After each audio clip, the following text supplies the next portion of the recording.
Here are 20 PS5 tips and tricks, starting off with: don't buy a new TV for your PS5 until you understand performance and resolution modes and what your current TV is capable of doing. You want to go into settings, and then you want to go down here to where it says saved data and game/app settings. Then go right here to game presets. And this is where you can change between performance mode or resolution mode. So if you decide to choose performance mode here, performance mode is going to be high frame rates up to 120 frames per second on the game here, but it's going to sacrifice some image and video quality to be able to do that. It's not going to run necessarily as high as it possibly can in terms of resolution. And you can see that that's going at much faster frame rate. You can see much smoother animations and whatnot. The quality of the video is down just a little bit in terms of the game, but you get a much smoother, much more flowy, fast-like experience. And some people like that, like that high frame rate sort of setting there, as you can see me kind of flowing through it. Now in resolution mode, that's going to prioritize higher quality images at the sacrifice of frame rate. So it might only go at about 30 frames per second. Now, when I switched over to resolution mode, you'll see that the game doesn't flow nearly as fast with that type of speed, but the quality of the images are a whole lot better. The video quality of the game is a lot better. So they kind of increase that. So if you're somebody that wants to see the rich details, you really prefer the graphics over the frame rate, then this might be the option that you want to choose in terms of gaming on your PS5 here in resolution mode. But it's really independent towards which games decide this. And your TV makes a decision with this as well too, or rather your TV settings play a part in this whole thing. So to find this, you want to go into settings, then you want to go down to where it says screen and video, then go into video output, and you'll see the settings here. And most likely by default, leave everything in automatic. You should be just fine. The PlayStation 5 is pretty good at detecting everything that your TV or monitor can do. You can check video output information, and it will give you all the information as far as what signals and what resolutions and HDR and stuff that your monitor or TV can do with the PlayStation 5. Now, if you've gone through your monitor settings and your TV settings and things are still a little bit off, or you need to tweak things, this is maybe where you want to go in here and change a few things, such as resolution, which allows you to do anything from 720p all the way up to a 2160p here, which is 4K. You may want to change it to 1080p if you want to game at 1080p 120 FPS for a specific game. You might want to make that change here. Now, 4K video transfer rate, this is really to do with chroma subsampling, if your screen's flickering and things like that. If you're having that issue, you can change it right here from -1 to -2. If not, leave it on automatic, it should be just fine. HDR, this is to be able to enable HDR automatically or turn it off depending upon how you want to game. Your monitor or TV needs to support that for this to be able to be turned on. And after you've done that, you can actually adjust your HDR right here. So this is basically a simple thing. You can kind of change the brightness, and you want to get it to a certain point where you can barely see the symbol.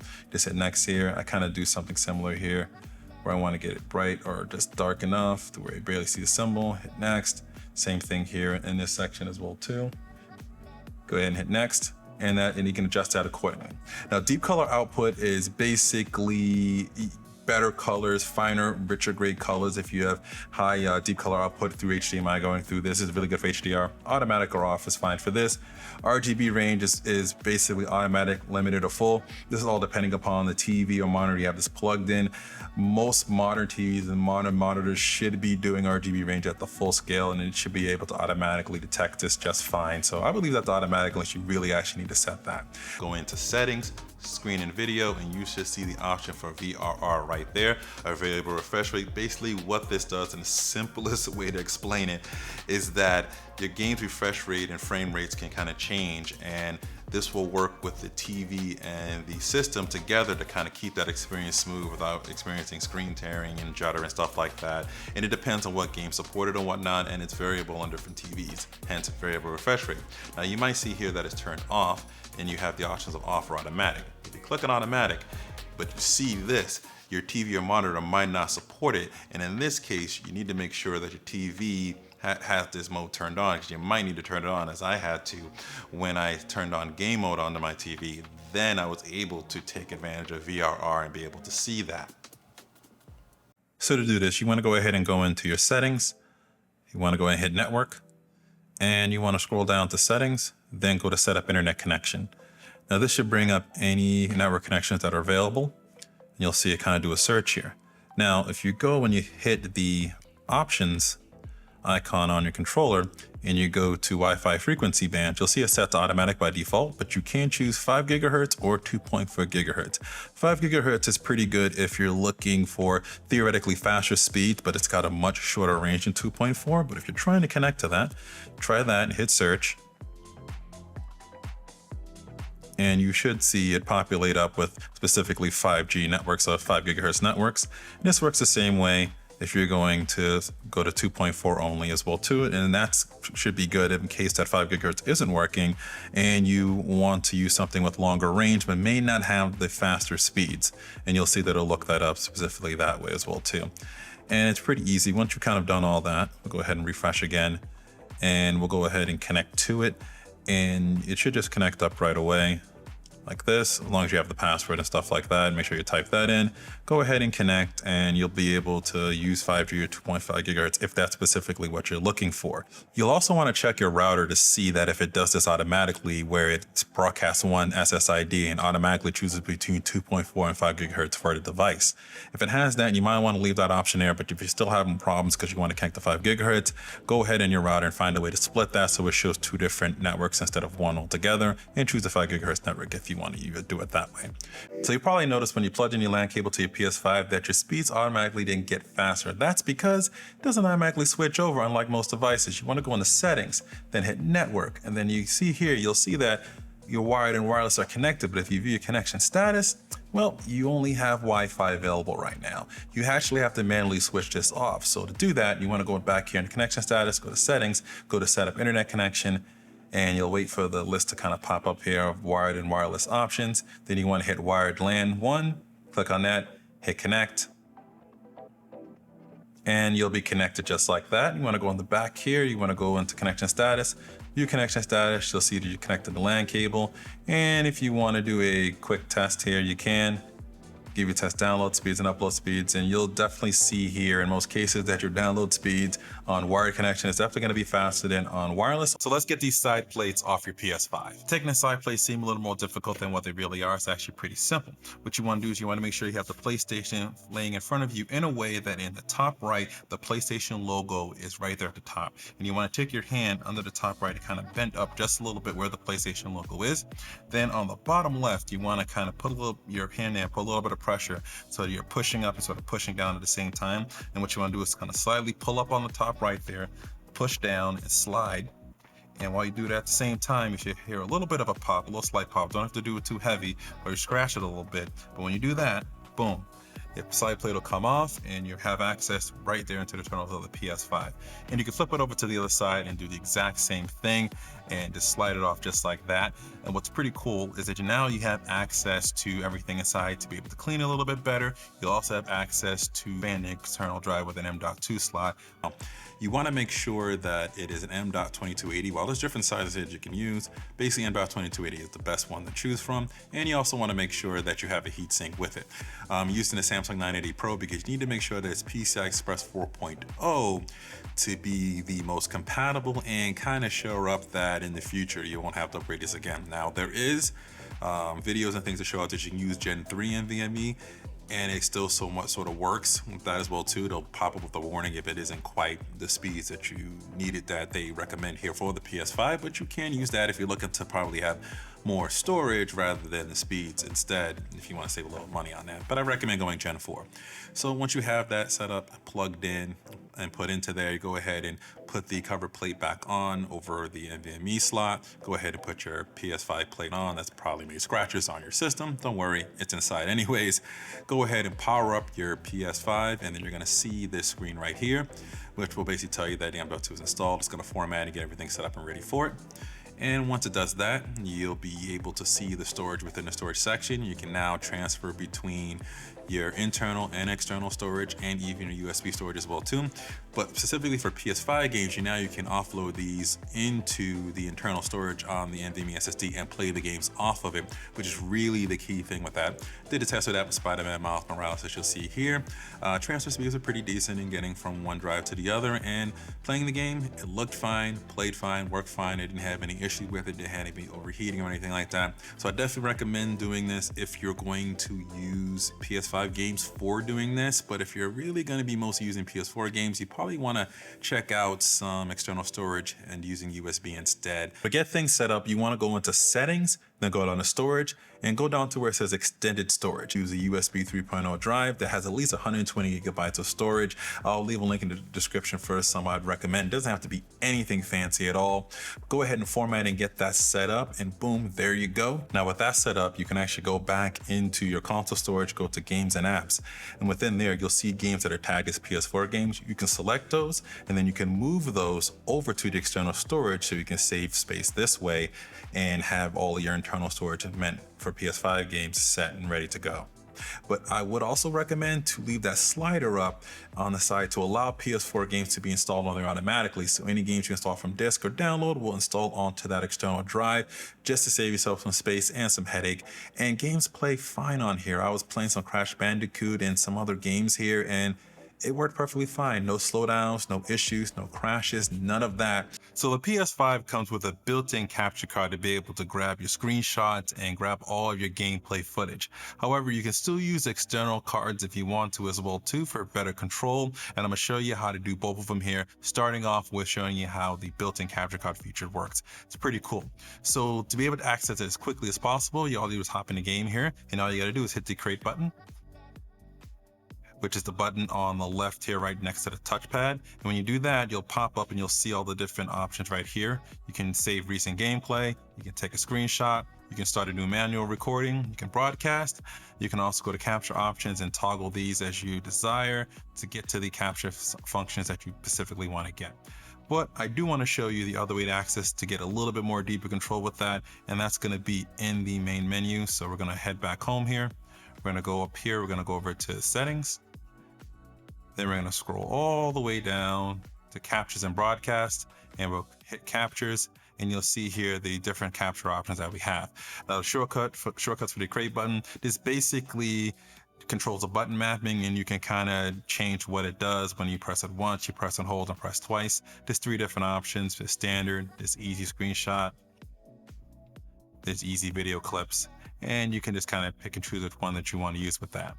Down here is a length of recent gameplay video clips. So by default, the PS5 will record about 1 hour of 1080p footage of your gameplay automatically. And when you hit the save recent gameplay option, you can choose how much of that you want to save. So you can go all the way from 15 seconds all the way up to 1 hour if you want to do that. And as soon as you hit save recent gameplay, it will automatically save that footage for you and store it into your gallery. Now, if you want a little bit more granular function of the screenshots, you can choose between high dynamic range or not. If you have it on HDR, it's going to automatically choose the file type here for you, and it will adjust too, so it'll be able to send out an image if it's going to something that isn't HDR compatible, if it needs to use something that's different. If you toggle that off, you can choose between the file types of JPEG or PNG, depending upon what you want to use, and we'll leave that turned on there. Now, if we go over here to the video clip section, within here, this is where you'll be able to do a little bit more manual controls here. So usually by default, this is set to 1920 by 1080 for your default capture resolution. And there's 2 different file type options. It's most efficient, which is a WebM file, and most compatible, which is MP4. I would recommend, if you are planning to pretty much take this out and put it onto a different editor to edit your gameplay footage on your PC or something like that, you probably want to do 1080p most compatible. That's going to be the simplest and easiest way to do it, and your video editor will work with that without too much of a problem. So if you're just going to do something simple like that and you're not uploading directly and you're doing editing, this is the option that you want to choose. However, if you want to use 4K, the only option for 4K is going to change it to this most efficient WebM option. Now, that's going to be able to record in 4K, but you're going to have some compatibility issues when it comes to having to use it within your video editing software of choice. But it's pretty easy to convert it around. It's just a bit of an extra step. But what I did is I actually put this file into Handbrake and converted it to an MKV file. Then from there to the MKV file, and then I remuxed it within OBS, changed that around into an MP4, and then I was able to actually use it in my video editor, which I use DaVinci Resolve, and it was able to work just fine there with that. So if you're going to record in 4K, you're going to have to do a little conversion right there to be able to use the file in editor if you're going to be editing it a little bit later. So just keep that in mind.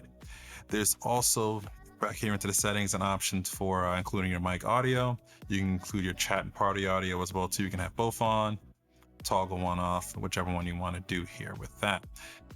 So that's pretty much it in terms of being able to set this up in terms of capturing content on your PS4 and basically your PS5. Sorry, I'm getting these numbers confused here, but being able to capture that content. But let's say you want to use an external card. I particularly use for capturing these tutorials and stuff, I use the Elgato 4K 60 Pro Mark II. To be able to enable that, you're going to need to go back in the settings here, and you're going to need to go down to System, and you're going to need to go to HDMI, and you're going to need to toggle off enable HDCP, because with this turned on, it's not going to allow you to use external capture cards. But when it is toggled off, faded like this to the left, now you're going to be able to connect your capture card. You're going to want to do that also before you connect your console to your capture card, because if you do it before doing this, you're not going to be able to see anything on your end with that. So that's something you want to make sure. At that point, boom, your capture card should work just fine. You can grab your content using the capture utility of your choice. Now, in terms of quality, the built-in recorder does a pretty decent job with this. It's not bad either in 1080p or in 4K video footage. It's not bad. It's good enough to be able to upload to wherever you're going to share it to and with and whatnot, and it's okay for that. Like your game preset settings. You can check that out here. If you go into settings, go down to save data and game/app settings, and you go down to where it says game presets. This is where if the game supports it, you can have everything set up by default. So this automatically is set for the way you want to play. So if you want your difficulty to be on the easiest or the hardest by default, you can set that up right here. Performance and resolution mode, we've gone over that before in a previous video. I think you guys get the idea on that. You can have first person view, and you can change how the vertical camera and horizontal cameras work between normal or inverted. Both give you those options there. Same thing here in third person view, vertical and horizontal camera, and how you want the game default to be normal or inverted. You also have the option for choosing your subtitles if you want them to be displayed by default or off or on, and your audio language as well too. So that's pretty cool. Just getting your preset set up there for the game so you can really immerse yourself in it. Now, while you immerse yourself in the game, one of the things you might want to watch out for is your friends spoiling stuff and sending you, game clips and things like that.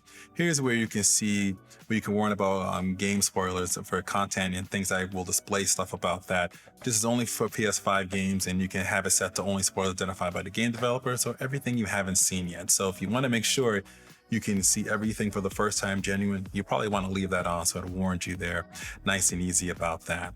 Now, speaking of those warnings that can come up in notifications, let's take a look at notifications and how you can customize this out to your heart's desire, because you can get a lot of notifications. You can allow pop-up notification, you can show previews, you can display the time, long, extra long, how long you want it to be up for, when your friends go online, what type of friends from games, all that sort of stuff you can just customize and do very deeply in here. And you can go by showing the pop-up, and you can say during the game, during videos, during broadcasts, when you want that particular notification to show up, or if you don't want it to show up at all, you can just turn it right off. Such as game invitations, maybe you just want to turn it all off and it always hides it, or you only want it during, games and broadcasts, but not during videos or something like that. You can have that there. Same thing with your trophies. Now, speaking of trophies, you can actually customize those as well too. So if we head back down here into captions and broadcasts, we go into trophies, and let's say you don't want, because of the storage on the PS5, you don't want necessarily to save every trophy, every screenshot with it. You can actually turn these off. You may not either screenshot or video, whichever one you want. You can change the duration from 15 to 30 seconds, whichever you want to do there. Customize that out to save storage. But you can't customize the home navigation bar right here to your heart's desire. Also, by hitting the menu options right here, you can turn certain things off. You want the game base on, music on, broadcast, accessibility, whether the features network. If you want a sound and mic and you want all that off, you can just go like that, and it shortens the bar by a lot more. So if you just want only the specific things that you need, you get them right there, and it's a lot easier to sort of quickly get through and navigate to everything that you want to get to. Just makes things a bit simpler there. That's all this is sort of about here. Speaking of doing that, let's take a look at a couple other customizations, such as customizing your login. So if you go to users and accounts and you go all the way down to login settings, you can actually have it set to the login in PS5 automatically. So by default, it has a login screen. If you turn that on, whoever was the last person that was logged in will automatically log right back into that person. So if you only have one account, you can use that, and that can just be the default, so you don't have to press that button every time to log in. And this can be really definitely useful, and depending upon what power save modes that you're using. So if we go down system and then we head over to power saving, and you can hit here to set time until PS5 enters rest mode. During media playback after 4 hours while playing games, you can set this to whatever you want to. Or you can turn it off completely if you want to, but it's kind of nice. You can customize that out. Features available in rest mode. You can have it supply power to USB port. This is really important to keep if you want to keep the charger on to keep your controller charged up. Stay connected to the internet. I think that's important too, especially for downloading and doing background downloads for games. If it's going to take a while, that's pretty nice. Set time till control turns off. You can have it at 10 minutes, 30 minutes, 60 minutes to save some power there as well too. So that's all real cool stuff to kind of be able to customize and set for you in terms of the power saving that you can do available that's in here. Look over here to where it says system. And then right here in system software, you get two options of system software update and settings and system feature updates. They're actually two separate things. So when we go into system software update settings, this should be set to automatic or up to date already. You can go ahead and double check it. You can update using internet, update using USB, depending if internet available. And you can download the files automatically and install the files automatically as well too. And this is basically geared towards the actual system software itself. So everything in terms of like the operating system, everything that runs on the PlayStation 5 here. Now, what isn't automatic is system feature updates. And these are updates that kind of trickle down that you have to manually check, which you go right down here to go to system feature updates. It'll go out to the internet, check to see if it has any available. And if we do have any available, we'll go ahead and need to download that. You can see right here, update some system features, the latest version. You need to restart your PS5. You select install later, the updates will be installed the next time you start your PS5. But let's go ahead and do a restart and install right here of this, since we do have some feature updates to install. All right, once that reboot completes, we can go back here into settings and we'll go down to system. And you can see right here, we go to system feature updates. We'll click on that. We'll see if there's any more updates available. This should come back saying that the latest updates for the system are already applied and we're good to go. We just got to give it a few minutes here. Yep, latest version of all system features are installed. So that's basically the two ways to update your PS5 to make sure you have all the latest updates and features available.